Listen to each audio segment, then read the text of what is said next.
All right, it might look like all fun and dances, but to hear the Republican commissioner on the FCC tell it, TikTok is not what it appears, and China and invasive security efforts are afield here that make it more corrupt than people realize and more dangerous to this country than people appreciate. Brendan Carr is the senior Republican on the Federal Communications Commission, joining us out of Taiwan right now to weigh in on this. Commissioner, always good to have you. You just said outright, quoting here, "I don't believe there's a path forward for anything other than a ban on TikTok." Why? Yeah, you're right, Neil. As you sort of indicated in your open, TikTok really, the funny dance memes and video is simply the sheep's clothing. Underneath, it's a sophisticated surveillance app. And look, I started a few months ago writing directly to Apple and Google and said, basically put the national security concerns to the side. I think these nefarious data flows that have now been disclosed as going back into Beijing. In fact, TikTok, under oath in congressional testimony, refused to answer whether CCP members themselves are accessing U.S. user data right now. And I said that Apple and Google should kick them out of the App Store based on those undisclosed data flows alone. But now we've seen new reporting, and the Biden administration, through Treasury, through CFIUS, is looking to have a draft deal in place, according to New York Times reporting, that would allow some data to continue to flow back to Beijing under this. There's concern that that's not tough enough. There's been some concern at the top of the DOJ provided about that. And I echo those concerns. You know, look, the whole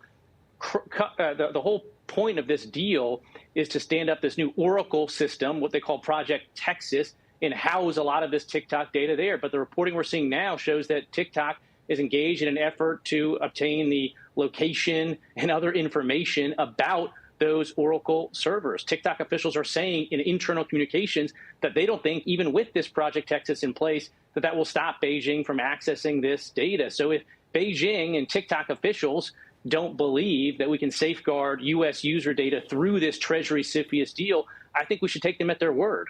So you think that this data is getting right to the Chinese Communist Party, and what are they doing with it?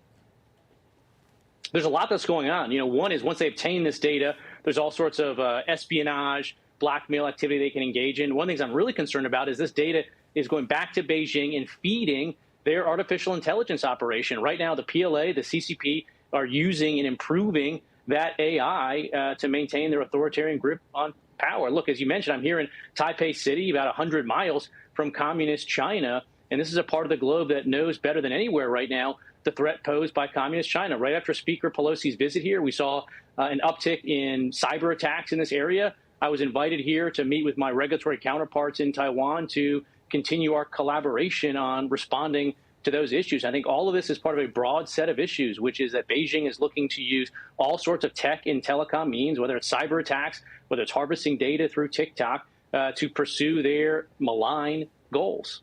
Well, you must be onto something, because you were onto this before a lot of folks were, Commissioner. And now I was reminded what Democratic Senator Mark Warner had to say about all of this, quoting here, "This is not something you would normally hear me say, but Donald Trump was right on TikTok years ago, saying that if your country uses Huawei, if your kids are on TikTok, the ability for China to have undue influence is a much greater challenge and much more immediate threat than any kind of actual or armed conflict." Is it that bad to you? It really is. You know, Senator Warner has also said that based on everything that he sees with these top secret national security briefings, it's TikTok that scares the Dickens out of him. This is broad. This is bipartisan concern. Marco Rubio in the Senate is very active on this. Senator Chris Murphy, Democrat, just tweeted out today an Axios story on this. So I think there's real concern. Again, the number two at DOJ, Lisa Monaco, according to a New York Times story, is concerned that this preliminary deal that Biden is cutting with TikTok, according to the reports, isn't tough enough on China. And look, I think this is a basic IQ test. When you look at what is going right now, the saber rattling that China is doing just across the Taiwan Strait here, I think we need to get serious about the threat that the communist regime is playing. You know, I know a lot of people have been saying, all right, then there ought to be a clear line of separation between TikTok and any government forces and sources. But that's almost impossible. We've learned from a number of other Chinese interests that the government's always there. Alibaba comes to mind, and the government isn't going anywhere.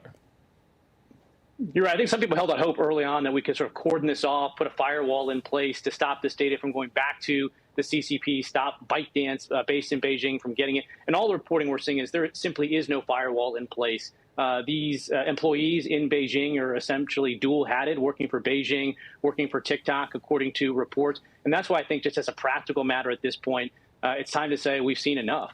And we need to sort of end this long inquiry into TikTok. And I think it needs to be resolved with a ban. Ultimately, that's going to be a call for the Treasury Department and CFIUS. I'm just bringing my expertise to bear from the FCC, where we deal with data flows in China all the time, again, whether it's Huawei, ZTE, or other entities. CFIUS is Council on Foreign Investment in the U.S., which polices such matters, is the group you're referring to. But, you know, there are a lot of kids who use this in this country, and the argument you always hear, Commissioners, that the genie's out of the proverbial social media bottle, if you will, that it'd be very easy just to say, all right, cut it off and ban it here. But it's here already, and it's used by millions.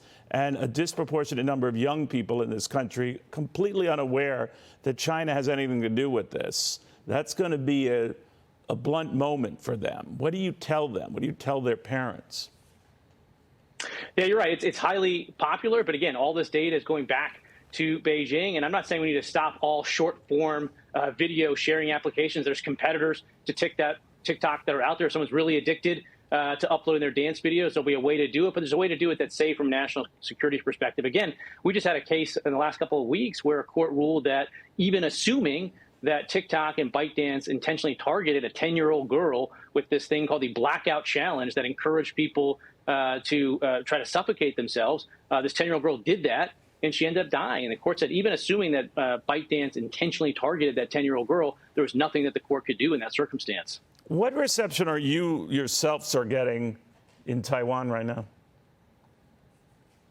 Well, look, I think it's a very interesting time here in Taiwan. I think with Russia going into Ukraine, I think it was a real wake-up call. Frankly, I think the wake-up call has been going on for quite a long time here in Taiwan. And I think people are now stopping hitting the snooze button. And I think they're looking very seriously at redoubling their efforts on cybersecurity. That's part of what I'm here for. They've opened up a new bureau here to look at cybersecurity. They are increasing their work on this. They're looking at diversifying undersea cables. There's about 14 or 15 that come out of here right now that obviously can be vulnerable to attack. And so they're looking very seriously at hardening their communications infrastructure. And that's part of what our conversations here are. And again, 90% of the world's advanced microchips are produced here on this island. And so I think that's really irreplaceable at this point. And if there is an outbreak in this area, and hopefully there never will be, it would be just catastrophic for the economy. So I think by continuing to show tight bonds in partnership with Taiwan, we can play just a small role ensuring that freedom and democracy continues to reign on this island.